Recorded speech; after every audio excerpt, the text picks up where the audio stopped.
So gumagawa na kayo ng research paper at kailangan nyo ng conceptual framework. Don't worry dahil sa video na ito, iyan ang pag-uusapan natin. Ano ba ang conceptual framework, bakit ito kailangan at paano ito ginagawa?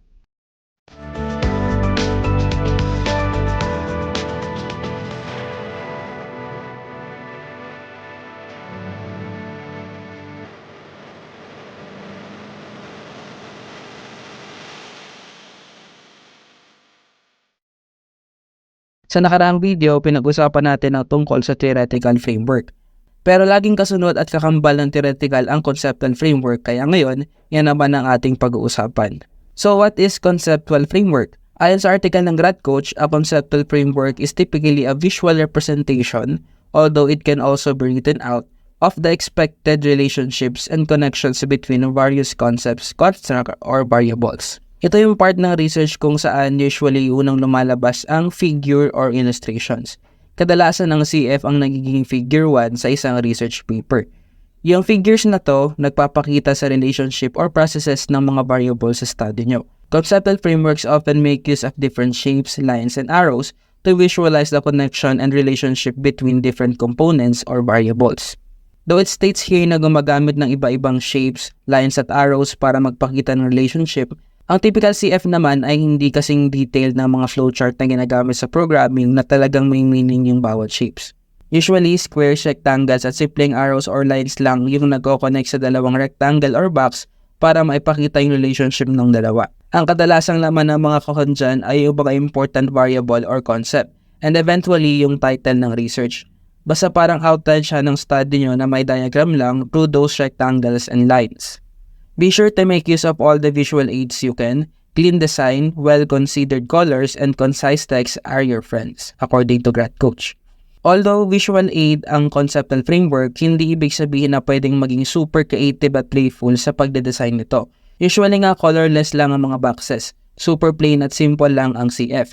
Hindi kailangan ng maraming kulay at graphics. At sa text, same font ng standard font lang din ang gagamitin. At very concise lang ang laman. Onting words or phrase lang talaga. Walang sentence dahil para sa explanation in paragraph form sa baba yung mahabang sentences na yan.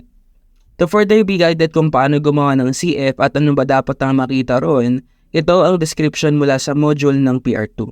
The conceptual framework is defined as an analytical tool that explains the main concepts to be studied or investigated in one's research. So ito na nga yung mga variable. Ito na nga yung dapat na laman ng mga box sa diagram nyo. Yung mga pinaka-important concept, yung independent at dependent variables na galing sa title nyo. It offers the foundation and fundamental basis of the entire research. It must show the fundamental basis. Ito ang outline. It is like a blueprint, a master plan, or a recipe that provides an outline of the plan on how the research is to be conducted. Still functions as an outline. It is a graphic or visual form of the different variables of the study and the alleged relationship among these variables, although not all conceptual frameworks have to include a diagram or graphic. Dito na papasok yung lines na nagpapakita ng relationship sa mga variable na nasa box. Yung mga lines ang nagko-connect sa box. So, paano gumawa ng conceptual framework? Basically, may two parts yan. Una, yung paradigm o yung visual representation ng study nyo na pinapakita through shapes and lines. Pangalawa, yung explanation part na naka-paragraph form na. First of all, kailangan mo nang tukuyin yung important variable. Kung IVDV framework ang gagamitin nyo, tukuyin kung ano yung dependent at independent variable. Gagamitin nyo rin dito yung statement of the problem o yung specific questions nyo dahil important variables din yun dahil doon umiikot ang study. Once na alam nyo na yung important variables at ang pinaka-outline ng study nyo, make the visual representation by showing the connection of those. At para sa second part, which is yung paragraph, basically explain nyo lang kung ano yung meron sa ginawa yung visual representation.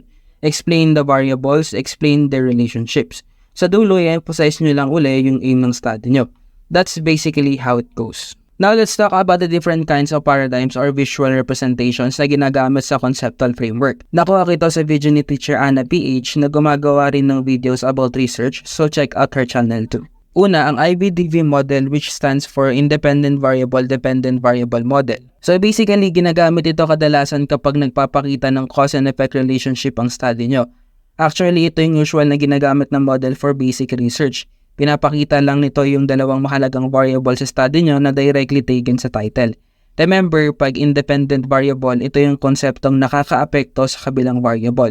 Kapag nagbago ito, maapektuhan din ang isa pang variable. Ang dependent variable ay laging affected ng independent variable. Basically, ganun lang siya kasimple.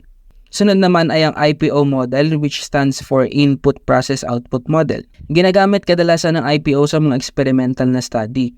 Basically, sa IPO, sa unang box or input, nandoon ang independent at dependent variables. Sa process naman, ang methodology o yung mga paraan sa pag-gather ng data at pag-analyze ng data, at finally, sa output yung pinaka-resulta ng study na usually product or project.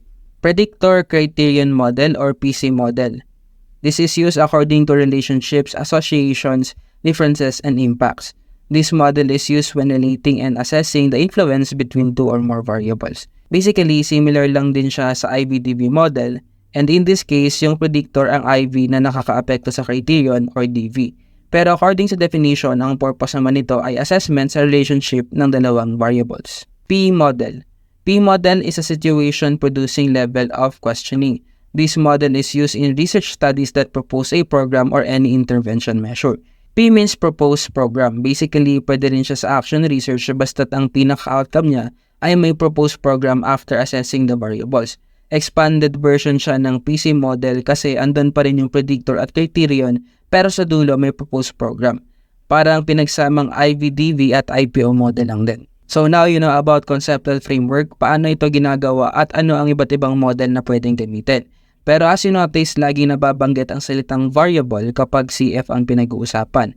Pinaka-basic dyan ang dependent at independent variable. Pero may iba pang mga variable, kaya naman sa susunod na video, yan naman ang pag-uusapan natin. So basically, that's it. And nagets nyo ba? Do you have any question or clarification? Comment nyo lang yan because I'd love to hear from you as well. And kung may suggested or request na lesson pa kayong nais ma-discuss sa susunod na video, i-comment nyo lang yan para maisali natin sa lineup. If you find this video helpful at kung gusto nyo pa ng research lesson videos like this, please don't forget to leave a like, subscribe, and share it with your classmates and friends. Of course, feel free to comment as well, and all of those are greatly appreciated.